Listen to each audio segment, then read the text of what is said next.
ভদ্রলোকের দল বলা হতো না? বিএনপি কিন্তু এখনো ভদ্রলোকেরই দল। জামাতের থার্ড ক্লাস কিছু অনলাইন প্রোপাগান্ডা আছে, যেখানে AI generated photo, AI generated জিনিসপত্র, যেটা আওয়ামী লীগ যেটা করতো আর কি, মানে সেম কাইন্ড অফ থিং।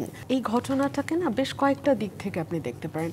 সরকার কেন হঠাৎ করে এই সফরে বিএনপি, এনসিপি, জামাত সহ অন্যান্য মানে যে তিনটা বিগ পলিটিক্যাল পার্টি আছে তাদের সদস্যদের কেন নিয়ে গেল? এক।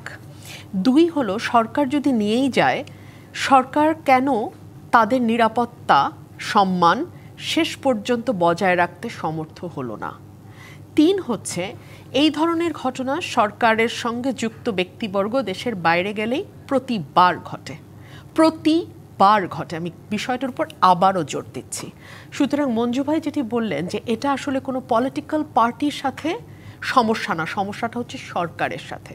তো আমার ৩ নম্বর প্রশ্ন হলো, সরকার কি এটা জানে না?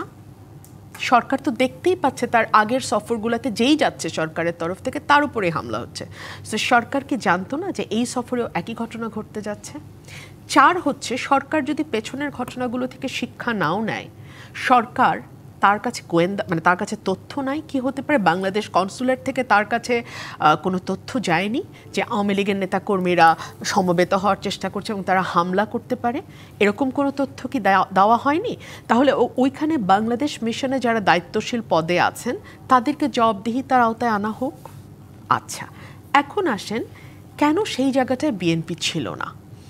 বিএনপি বা এনসিপি, আচ্ছা বিএনপি ধরলাম, যেহেতু বিএনপি পুরনো দল, যেহেতু যুক্তরাষ্ট্রে বিএনপির নেতাকর্মী সমর্থকরা আছেন, তারা কেন গিয়ে মির্জা ফখরুল ইসলাম আলমগীরকে সুরক্ষা দিলেন না? বিশ্বের মানে সবচেয়ে বেশি গণতান্ত্রিক এবং সবচেয়ে বেশি যেখানে ভালো আইনের শাসন আছে বলে আমরা প্রত্যেকেই বিশ্বাস করতে চাই, উন্নত বিশ্বের ১ নম্বর দেশেও আরেকটা দেশ থেকে যখন কেউ যাবেন তার নিরাপত্তার ব্যবস্থা তার নেতাকর্মীকে করতে হবে? এটা আমাদের কল্পনাতেও ছিল না যে ওখানে গিয়ে আমাদের নেতাকর্মীদেরকেই আমাদের মহাসচিবের সুরক্ষা দেওয়ার ব্যবস্থা করতে হবে। তাহলে তো আমরা একটা আদিম সমাজে বাস করছি, তাই না?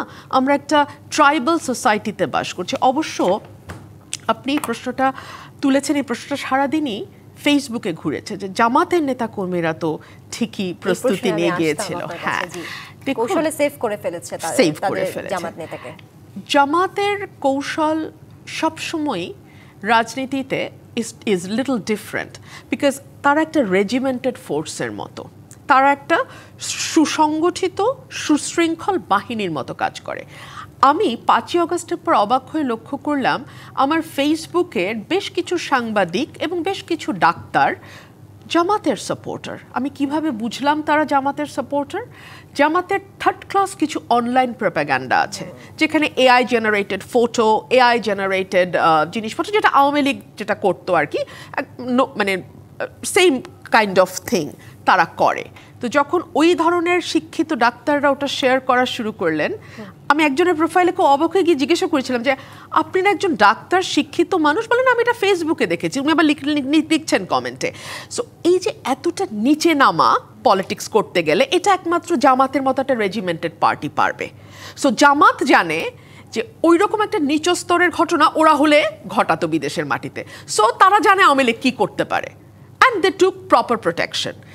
আমি বিএনপির ব্যাপারে হলফ করে আপনাকে বলতে পারি, এটা বিএনপির দুর্বলতা বলেন, এটা বিএনপির সক্ষমতা বলেন, কিংবা এটা বিএনপির জনপ্রিয় হবার কারণ বলেন, আপনি যেটাই বলেন না কারণ আপনি বিভিন্নভাবে এটাকে ব্যাখ্যা করতে পারবেন।